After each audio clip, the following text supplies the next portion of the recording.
Hey guys, welcome back for a new reaction. So today I'll be checking out top 8 culture shocks when moving to Australia.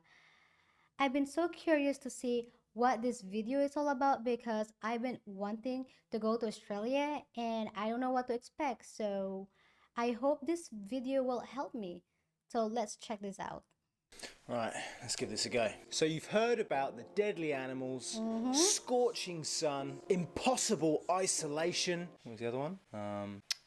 And sausage and bread, and you're still thinking that you want to I come hear to that. the land down under, then prepare yourself for these weird Australian culture shocks. G'day guys, my name's Ross, see. and I moved with my family to Australia during a global pandemic. Now I love living in Australia, but when we first moved bet. over here, it was a little bit weird. Now to stop things being so weird for you when you make the move, these are our top 8 culture shocks when moving to Australia. Australians love their sport, but unless you're from Australia, sometimes the sport is a little bit strange. For example, football isn't football. And I'm not really talking about soccer, or am Wait, I? what? It really freaks me out to say the word soccer. For me, I know what football is. And for Australians, they also know what football is. But when you move to Australia, just resign yourself to the fact that you're now probably going to follow the minority sport and also need a special subscription just to be able to watch it. Football in Australia can mean many things. Football for me means okay. soccer, but football in Queensland means rugby league. And if you come from one of the southern states Wait, like what? Victoria or South Australia, then football can mean AFL. And I still don't understand how that game works, but I want to learn. You can still have a beer at an AFL game, right? But if you come from the UK That's like crazy. me and you still want to watch your beloved football, then you're going to have to become a social hermit, bound to the wee hours of the night just to watch your darling Premier League. If you don't like it, then take up one of the other many forms of football. And if you're American, well, they also kind of play baseball and stuff too, but probably not your form of football.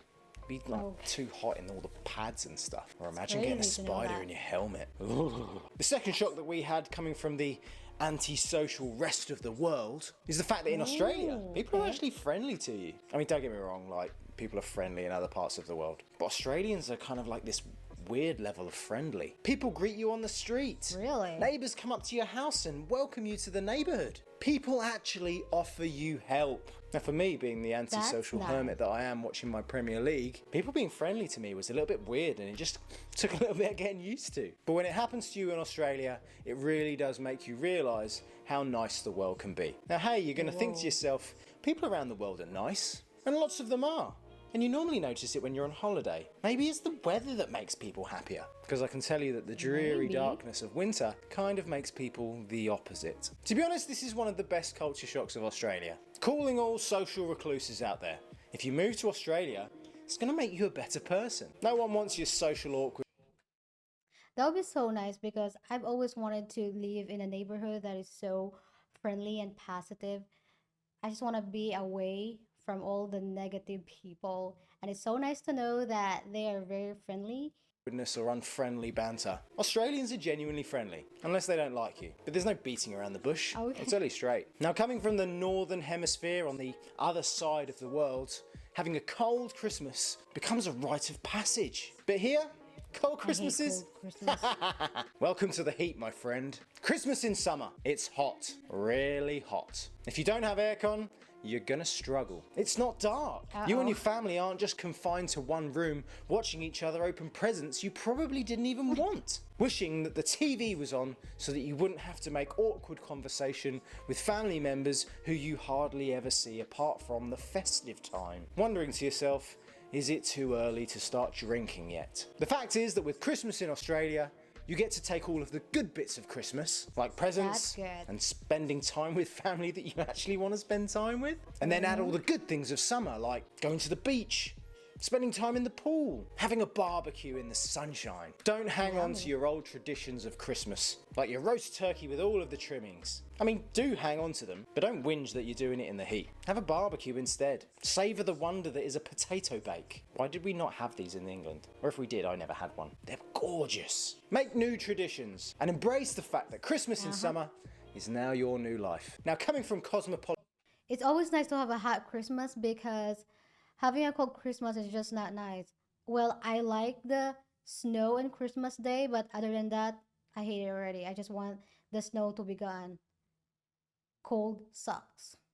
in Europe. I was kind of used to this next one because people on the continent sometimes like to have a siesta. But at least they opened up the shops and stuff again. Now I know that this can catch out the average Brit visiting Marbella for the first time and wondering why in the middle of the day all the shops are shut. But in Australia it goes to another extreme and shops just shut early. Want to get a coffee after 4 p.m? Yeah, nah. Don't be crazy. Why would you need that much caffeine in your system at night? It's going to go dark in a couple of hours. Want a takeaway after 9 p.m. on a Friday?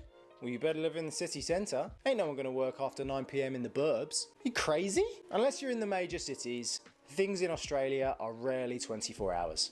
People have a life. They don't want to sit there waiting in a restaurant or a shop for your convenience. Don't be so selfish. Why aren't things so convenient? Well, it turns out people don't actually want to work all the time. And you need to respect that. Get a bit more organised. Nobody wants to work all the time. Yes, I agree with that. Enjoy a night in. Realise that that thing you think you need, you probably don't need right now. I'm sorry that the shop's shut early, but if you don't have that thing you want right now, is the world going to end? Probably not. And if it was that important, you wouldn't have forgotten it, right? And this culture shock extends into the next one. And it's the work culture. And weirdly enough, most Australians don't like to work. I mean, they do. They do like to work. That's a massively sweeping statement. But fortunately for people who live here, we don't live to work. Working to live is an incredibly emancipating feeling. What's the point in going to work all day to earn money to then not have the time to spend it? I don't want to live a life like that, do you? Especially when you have all of this fantastic weather and beautiful scenery to spend it in. Except when it's a La Nina year. Like, the scenery's still there, but the weather's still a bit crap, and it has been for the last 2 years. Fortunately for most Australians, this laissez-faire attitude to work extends to lots of different industries. If you're sick of the daily grind in your job, then come to Australia, and you can do the same thing but not work as hard. Wouldn't we all? That would be nice to not work all the time. Like, it's they have a work-life balance. That's so Want to nice. just do that. But sometimes this incredibly laid-back nature can lend itself to some slightly weird / potentially unsafe habits. Barefoot in public? That one takes a little bit of getting used to. Especially living up here in the sunshine state of Queensland, seeing people go barefoot in your local Coles can be pretty much a daily occurrence. Lots of people do it, especially children. It's like they've got an allergy to shoes or thongs. Just put some thongs on, mate. Protect yourself. Now for us foreigners who are used to wearing shoes anyway just to keep our toes warm, seeing people go barefoot in public and it's not the beach or a swimming pool can be a little bit weird. That's so weird. Don't they like to wear shoes or what? Because it'd be so uncomfortable to walk without shoes, and it's gonna be so hard in your foot. But actually, rather than criticising or wondering if they've got asbestos in the soles of their feet, don't criticise.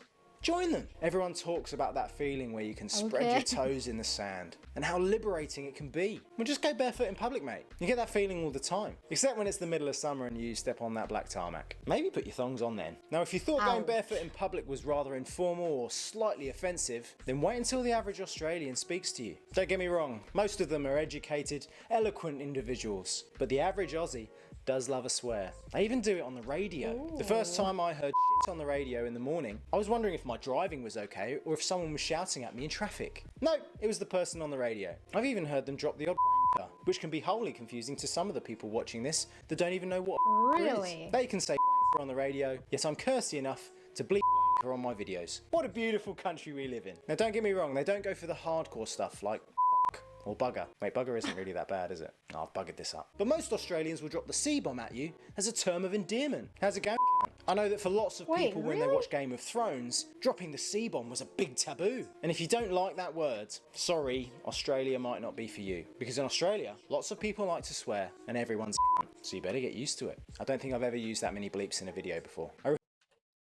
Is that for real? Because that really shocked me. Really hope I bleeped all of those out. Now the last one is something that's awesome, but also one of my little pet peeves. In Australia, they have some of the best containers for sauce in those little foldy things that just squeeze out perfectly. That's nice. What's an invention? But in Australia, if you want the privilege of sauce, you have to pay for it. Want some tomato sauce, mate? Yeah, that could be 15 cents, please. Or 30 cents if you want two. Because they're like really small packets. Now don't get me wrong, not everywhere does charge for sauce. Thank the Lord. No. But lots of places do, and it's pretty common practice. If you're like my wife that just loves to slather everything in tomato ketchup, then not only calling it ketchup is going to be weird in Australia, because it's tomato sauce, as I've been told many times when they'll get that confusing look asking for ketchup. But like going to America and having to pay for something and then add on the sales tax, if you want sauce, you're going to have to pay a little bit more. But the good thing is we don't have to tip, because everyone gets a fair wage. Nice. And Medicare and gun laws. What a beautiful country Australia is. Now if you're thinking of moving to Australia and you don't want to live in Melbourne or Sydney, and you think that like us, Brisbane could be the place for you, then watch this video to wonder if Brisbane is really worth going to.